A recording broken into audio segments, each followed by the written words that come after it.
Mobile tower की चुड़ैल। गणपत कोलकाता में एक मोबाइल सर्विस प्रोवाइडर में टेक्नीशियन था। इस टेक्नीशियन के काम में दिन हो रात जब भी बुलाओ जाना ही पड़ेगा। अगर सही वक्त पर नहीं पहुंचा तो लोगों को कॉल मिलना भी गया और मेरी नौकरी भी साथ में गई। वैसे मुझे मोबाइल टावर पर चढ़कर चारों ओर का दृश्य देखने में बड़ा आनंद आता है। गणपत को अपना काम बहुत पसंद था। रात के 9 बजे उसके मोबाइल की घंटी बजी। देखा तो बॉस का कॉल था। वो समझ गया कि मामला कुछ पेचीदा है। हेलो सर, इतनी रात गए आपने फोन किया? हाँ, बात ऐसी ही है, फोन करना ही पड़ा तुमको। देखो, टावर नंबर 666 अचानक से शट डाउन हो गया है। कस्टमर लोगों की कंप्लेन आनी शुरू हो गई है। तुम अभी निकलो और लोकेश को साथ लेकर उस टावर को ठीक कर दो। Yes sir. लेकिन सर, टावर नंबर 666, अगर दिन की बात होती तो सर कोई बात ही नहीं थी, लेकिन रात में टावर नंबर 666, वहाँ पहुँचते पहुँचते रात के 1 बज जाएंगे सर। ठीक रहेगा सर? देखो गणपत, मुझे मालूम है इस 666 नंबर को इंग्लिश में घोस्ट नंबर या डेविल्स नंबर बोला जाता है।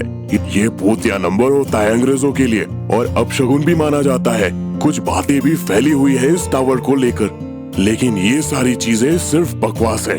तुम अभी के अभी लोकेश को साथ लेकर निकलो and report me about the repair. Ganpat ने बूझे मन से ओके कहा। फिर लोकेश को फोन लगाया। लोकेश, तैयार हो गया? बॉस का फोन तो मिल ही गया होगा। हाँ, मैं निकल रहा हूँ, आप मुझे पिकअप कर लें। कंपनी की गाड़ी में दोनों बैठे और टावर नंबर 666 की तरफ जा रहे थे। ये टावर था एक वीरानी जगह में। आसपास कोई घर नहीं था और आसपास जंगल झाड़ बहुत थे। गाड़ी खुद गणपत चला रहा था। लो, हम पहुंच गए टावर नंबर 666। लोकेश, चलो अब टावर पे चढ़ते हैं, देखें क्या गड़बड़ी है। सर, आपको मालूम है ना इस टावर नंबर 666 के बारे में?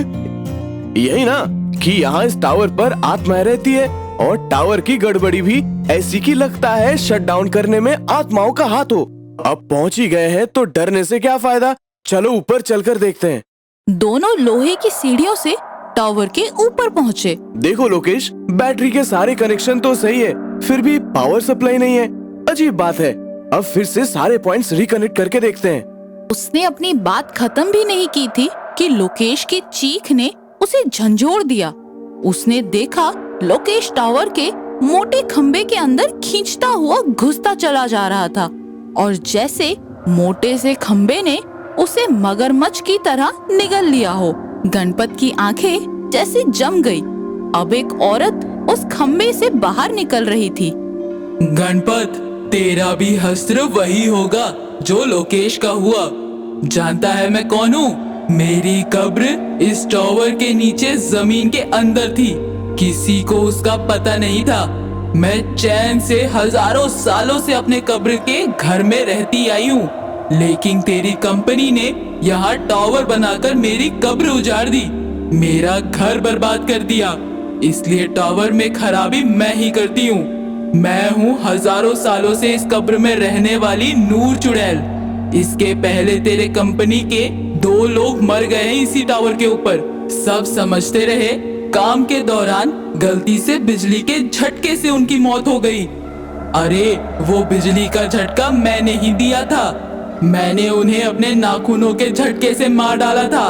ये तीसरा लोकेश है और चौथा तू बनेगा।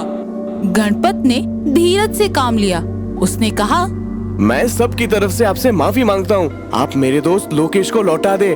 मैं वचन देता हूँ ये टावर मैं यहाँ से हटवाकर कुछ दूर लगवा दूंगा, फिर आपके आराम में कोई तकलीफ नहीं होगी। नूर चुड़ैल गणपत को कुछ देर देखती रही। तू चला जा यहाँ से। देख, तेरा दोस्त लोकेश गाड़ी में बेहोश पड़ा मिलेगा। ये कहकर नूर चुड़ैल टावर के खंबे के अंदर समा गई। गणपत भारी मन से नीचे उतरा। उसे सचमुच लोकेश गाड़ी में बेहोश पड़ा मिला।